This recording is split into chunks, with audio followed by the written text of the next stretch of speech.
اللہ تعالیٰ نے حضرت موسیٰ علیہ السلام پر وحی نازل فرمائی کہ اے موسیٰ، اگر تم چاہتے ہو کہ میں تمہاری زبان پر تمہارے کلام سے، تمہارے دل میں خیالات سے، تمہارے بدن میں تمہاری روح سے، تمہاری آنکھوں میں نور بصارت سے اور تمہارے کانوں میں قوت سماعت سے زیادہ قریب رہوں تو پھر محمد صلی اللہ علیہ وسلم پر کثرت سے درود بھیجو۔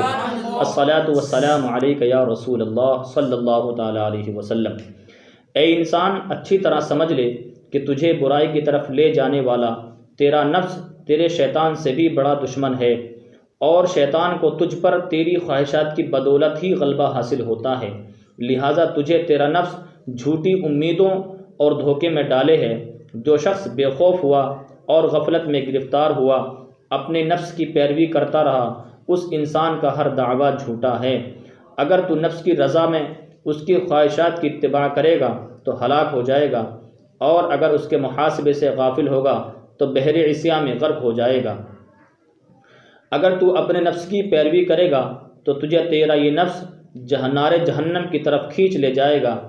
جب کوئی بندہ آخرت کی طلب کی وجہ سے اپنی گزری ہوئی زندگی پر غور و فکر کرتا ہے تو یہ غور و فکر کرنا اس کے دل کے لیے غسل کا کام دیتا ہے، جیسا کہ فرمان مصطفیٰ صلی اللہ علیہ وسلم ہے کہ ایک گھڑی کا تفکر یعنی سوچنا، ایک گھڑی کا سوچنا سال بھر کی عبادت سے بہتر ہے۔ لہٰذا ہر عقل مند کے لیے ضروری ہے کہ اپنے گزشتہ گناہوں کی مغفرت طلب کرتا رہے، حرام چیزوں سے بچتا رہے اور نفس کو صبر پر آمادہ کرتا رہے، خواہشات نفسانی کی اتباع نہ کرے، کیونکہ نفس ایک بت کی طرح ہے، جو نفس کی اتباع کرتا ہے گویا کہ وہ بت کی عبادت کرتا ہے۔ حضرت سلیمان علیہ السلام کا قول ہے کہ جس شخص نے اپنے نفس پر قابو پایا وہ اس شخص سے زیادہ طاقتور ہے جو تنے تنہا اکیلا ایک شہر کو فتح کر لیتا ہے۔ ریاضت کسے کہتے ہیں؟ تو ریاضت ہے کہ رات بھر جاگنا، کم گفتگو کرنا، لوگوں کی تکلیف برداشت کرنا اور کم کھانے کا نام ہے۔ کم سونے سے خیالات پاکیزہ ہوتے ہیں، کم بولنے سے انسان آفتوں سے محفوظ رہتا ہے، اور تکلیف برداشت کرنے سے درجات بلند ہوتے ہیں، اور کم کھانے سے نفسانی خواہشات ختم ہو جاتی ہے، کیونکہ بہت کھانا دل کی سیاہی اور اسے گرفتار ظلمت کرنا ہے۔ بھوک حکمت کا نور ہے، اور سیر ہونا یعنی پیٹ بھر کر کھانا اللہ تعالیٰ سے دور کر دیتا ہے۔ فرمان مصطفیٰ صلی اللہ علیہ وسلم ہے اپنے دلوں کو بھوک سے منور کر دو، اپنے نفس کا بھوک پیاس سے مقابلہ کرو، اور ہمیشہ بھوک کے توسط سے جنت کا دروازہ کھٹکھٹاتے رہو۔ بھوکے رہنے والے کو مجاہد فی سبیل اللہ کے ثواب کے برابر ثواب ملتا ہے۔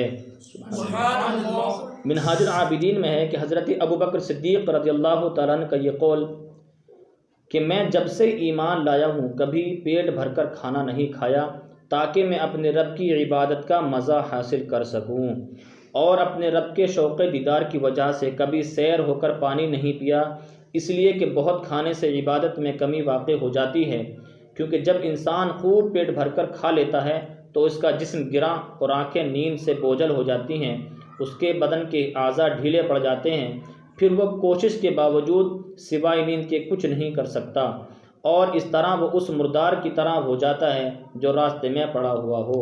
فرمان مصطفیٰ صلی اللہ علیہ وسلم ہے کہ اپنے دلوں کو زیادہ کھانے پینے سے ہلاک نہ کرو، جس طرح زیادہ پانی سے کھیتی تباہ ہو جاتی ہے اسی طرح زیادہ کھانے پینے سے دل ہلاک ہو جاتا ہے۔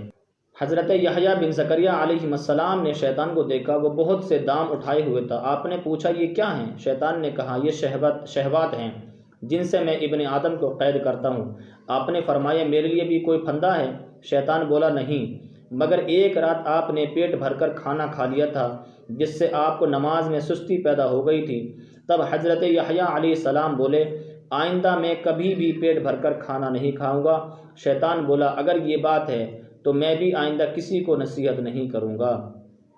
یہ اس مقدس ہستی کا حال ہے کہ جس نے ساری عمر میں صرف ایک رات پیٹ بھر کر کھانا کھایا تھا، اس شخص کا کیا حال ہوگا جو عمر بھر کبھی بھی بھوکا نہیں رہتا اور پیٹ بھر کر کھانا کھاتا ہے، اور اس پر وہ چاہتا ہے کہ وہ عبادت گزار بن جائے۔ ہر عقل مند کے لیے ضروری ہے کہ وہ بھوکا رہ کر شہوات کا قلع کما کرے، اس لیے کہ بھوک اس دشمن خدا نفس کے لیے قہر ہے فرمان مصطفیٰ صلی اللہ علیہ وسلم ہے کہ شیطان تمہارے جسم میں خون کی طرح گردش کرتا ہے، اس کے ان راستوں کو بھوک سے بند کر دو۔ بلا شبہ قیامت کے دن وہی شخص اللہ تعالیٰ سے زیادہ قریب ہوگا جس نے بھوک پیاس برداشت کی ہوگی، اور ابن آدم کے لیے سب سے زیادہ برباد کرنے والی چیزیں پیٹ کی خواہشات ہیں۔ اس پیٹ کی بدولت حضرت آدم اور حوا علیہ السلام جنت سے ذلت اور فقر و فاقہ کی زمین پر اتارے گئے، جبکہ رب کریم نے انہیں شجر ممنوعہ کے کھانے سے منع کر دیا اور انہوں نے پیٹ کی خواہشات کی بنا پر اسے کھا لیا تھا۔ ایک دانا کا قول ہے کہ جس انسان پر اس کا نفس غالب آ جاتا ہے وہ شہوات کا قیدی ہو جاتا ہے اور بےہودگی کا تابع بن جاتا ہے، اس کا دل تمام فائدوں سے محروم ہو جاتا ہے۔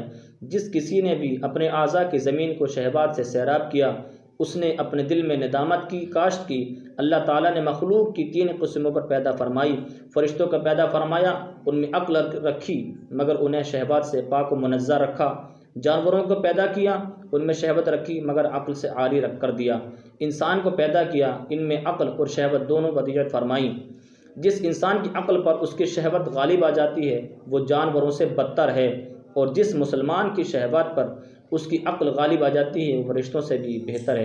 اللہ تعالیٰ ہمیں عمل کی توفیق عطا فرمائے۔ سبسکرائب کیجیے ہمارے چینل رائل رضا نیٹ ورک کو، اور ساتھ میں بیل آئیکن کو بھی دبا دیجیے تاکہ ہر نئی ویڈیو کی نوٹیفیکیشن آپ تک سب سے پہلے پہنچے۔